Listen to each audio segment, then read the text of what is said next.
కానీ కాంగ్రెస్ పార్టీ నాయకులు ఆ పార్టీ పెడబొబ్బలు పెట్టింది ఏంది, మేము ఇట్లా రాగానే అట్లా ఇస్తామన్నారు. డిసెంబర్ 9 చెప్పింది. ఉరుకురుకులాంటి చెప్పారు, ఎదలు దంచుకొని చెప్పాను, గుద్దుకొని చెప్పాను.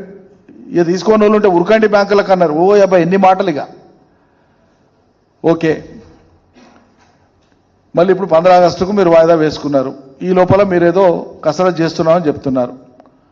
ఇక్కడ మౌలికంగా మేము అడుగుతున్నది ఏంటంటే, ఆ రోజుకి ఎన్నికల నాటికి ఇవ్వకుండా మిగిలిపోయినటువంటి రుణమాఫీ ఆ రైతాంగానికి అంతా ఇస్తారా ఇయ్యరా మీరు చెప్పాలి.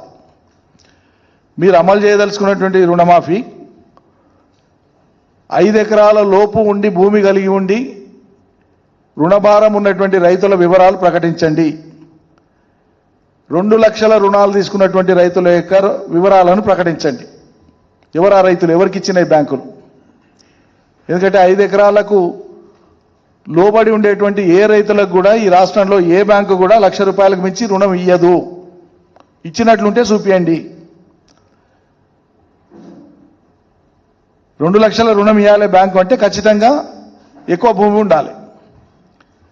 మరి రాష్ట్రంలో ఉన్నటువంటి మొత్తం భూమిలో 1,52,00,000 ఎకరాల భూమిలో, సాగుకు యోగ్యమైన భూమిలో సుమారు 1,36,37,00,000 ఎకరాల భూమి 5 ఎకరాల లోపు ఉండేటువంటి రైతుల చేతుల్లోనే ఉంది. మరి 2 లక్షలు ఎవరికి ఇస్తారు? ఎంతమంది ఉన్నారు రైతులు? మండలాల వారీగా మీరు జాబితా, గ్రామాల వారీగా మొత్తం ఒక్కో మండలంలో జాబితా విడుదల చేయండి. మేము డిమాండ్ చేస్తాను. ఎందుకంటే మీరు ప్రగల్భాల కొద్దీ మొదలు మాట్లాడేప్పుడు ముఖ్యమంత్రి ఏమన్నాడు, 40,000 కోట్లు అయితే రుణమాఫీ మొత్తం చేసేస్తే ఏక బిగిన చేసి పడేస్తా, ఏముంది మేము నోరు కట్టుకుంటానంటే 40,000 కోట్లు పెద్ద కథనా అన్నట్టు చాలా తేలికగా చేసి మాట్లాడు.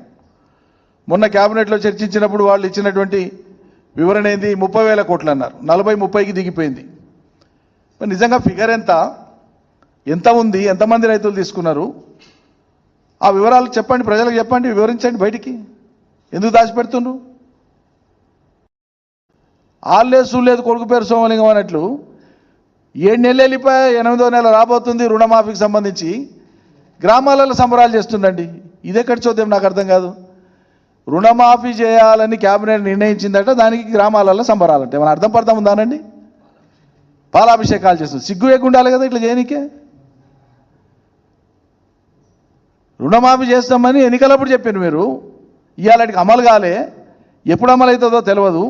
పోనీ అమలు అయినాడన్నా నువ్వు ఇచ్చిన 10 మందికో 5 మందికో ఇచ్చినాడన్నా పాలాభిషేకం చేస్తే ఓ 7 పేర్చినట్లు. గతే లేదు ఇప్పటికీ పాలాభిషేకాలు. ఈ సినిమాలో సోపతి ఎక్కువ ఉండి వాళ్ళ ఇన్ఫ్లుయెన్స్ ఎక్కువ ఉన్నట్టుంది ముఖ్యమంత్రి మీద.